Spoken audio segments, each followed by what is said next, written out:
I have this scripture. This is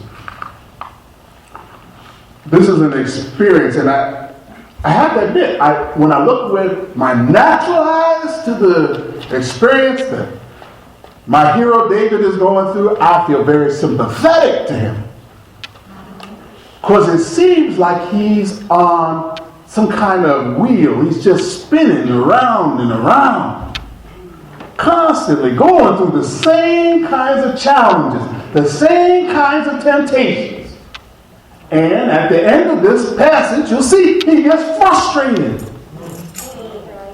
And with my natural self, I kind of feel for him. All right. But I'm called to look at this with a spiritual eye. And say that, David, you can't get frustrated. You got to go through. Take a look at this. Take a look at the scripture. We're going to jump around. I've read from this passage before, so I won't go through it entirely. But just take a look at some of the highlights. Chapter 26 of 1 Samuel. I'll just read from the first verse first. And the Ziphites came unto Saul to Gibeah, saying, Does not David hide himself in the hill of Hachilah, which is before Jeshimon? Ziphites were a local people living out in the wilderness of Israel, in the west. We ran into them before. In chapter 23 of this same book. They spied out David and turned him over to Saul. Yes. We've been here before. We've been here before. And look what Saul says. What he does. Then Saul arose and went down to the wilderness of Ziph, having 3,000 chosen men of Israel with him, to seek David in the wilderness of Ziph. We've been here before. Saul's chased David before. Chased him in the city of Keilah. Surrounded the city. Tried to wait him out. Chased him in the wilderness of Ziph. All that back in the 23rd chapter. He's been chased like a bird is chased by a hound. He's been through this. This is nothing new for David. Look again at this little passage here, this next couple of verses. 5th verse. And David arose and came to the place where Saul had pitched, and David beheld the place where Saul lay. And Abner the son of Ner, the captain of his host, and Saul lay in a trench, and the people pitched round about him. Then answered David and said to Ahimelech the Hittite, and to Abishai the son of Zeruiah, and to brother of Joab, saying, Who will go down with me to Saul to the king? And Abishai said, I'll go down with thee. So David and Abishai came to the people by night, and behold, Saul lay sleeping within the trench, and his spear stuck in the ground at his bolster. But Abner and the people lay round about him. Then Abishai said to David, God hath delivered thine enemy into thine hand this day. Now therefore let me smite him, I pray thee, with the spear, even to the earth at once, and I will not smite him the second time. Essentially, David and one other brave brother go down into the middle of the host where Saul is sleeping. And he gets a really overpowering temptation. This can be our chance to kill this tormentor. In fact, the brother with him says, David, you don't even have to lift the spear against him. Just let me do it. I'll take his own spear and run him through. Won't have to be done a second time. I'll finish him off with one blow. We've been here before. David was in the cave in the 24th chapter. Had a sword or a knife in his hand, and Saul lay sleeping in that instance. And he could have plunged that dagger in his heart. He had the temptation before. And David, he's a man of consistency in this regard. He says again, as he said in that earlier situation, that they're not to do it. David said to Abishai, destroy him not, the 9th verse. For who can stretch forth his hand against the Lord's anointed and be guiltless? David said furthermore, as the Lord liveth, the Lord shall smite him, or his day shall come to die, or he shall descend into battle and perish. The Lord forbid that I should stretch forth my hand against the Lord's anointed. But I pray thee, take thou now the spear that is at his bolster in the cruse of water, and let us go. So tempted again, with Saul right in his clutches, David makes a conscious decision. I will not kill him. I will not lay my hand against God's anointed. But the repetition, the repeating again and again of these situations where he's in danger, he's in trouble, Saul is all around him, he can't seem to get away from this man. The repetition of that begins to wear on David, and we see the proof of it after he's had his confrontation with Saul.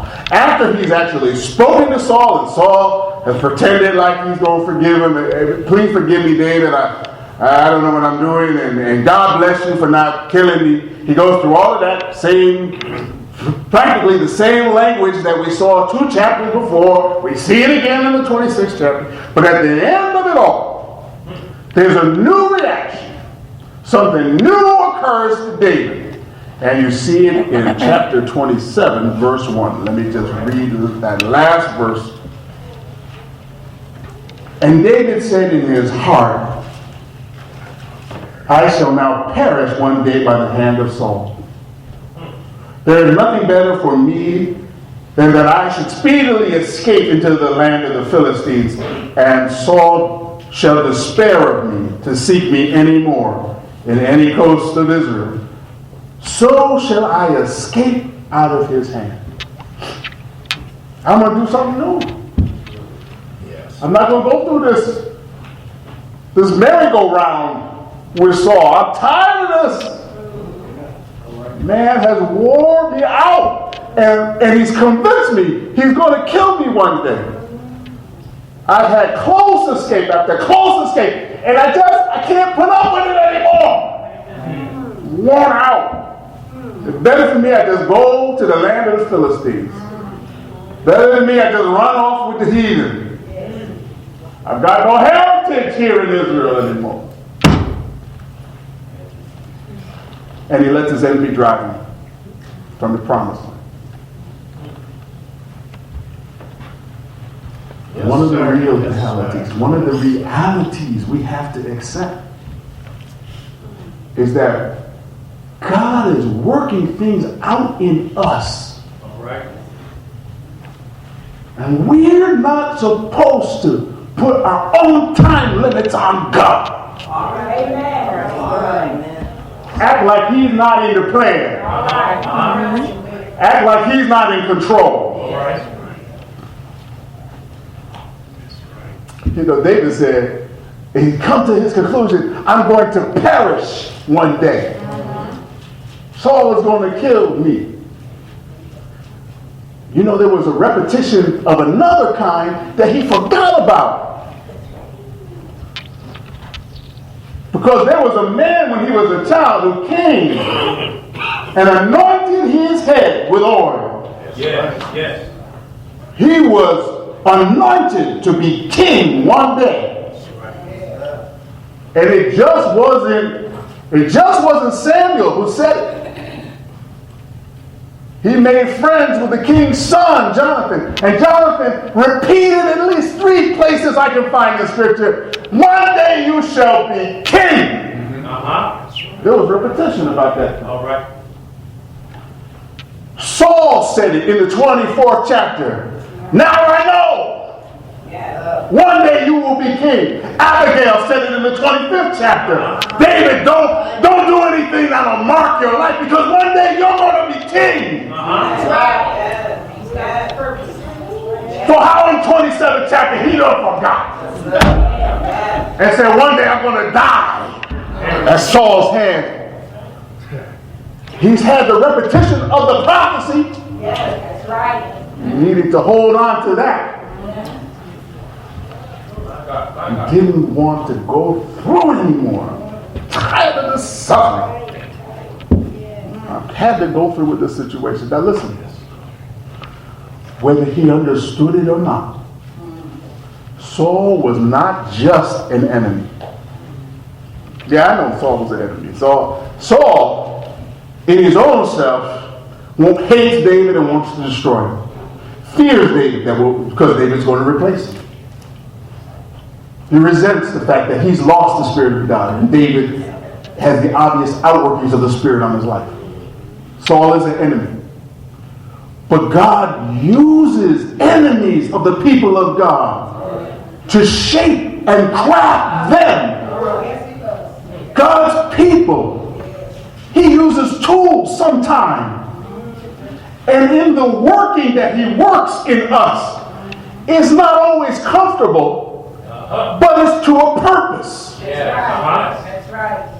This thing hasn't happened to you just so that you can suffer, just because God is sadistic. There's a plan that he has, and even your tribulation is working towards that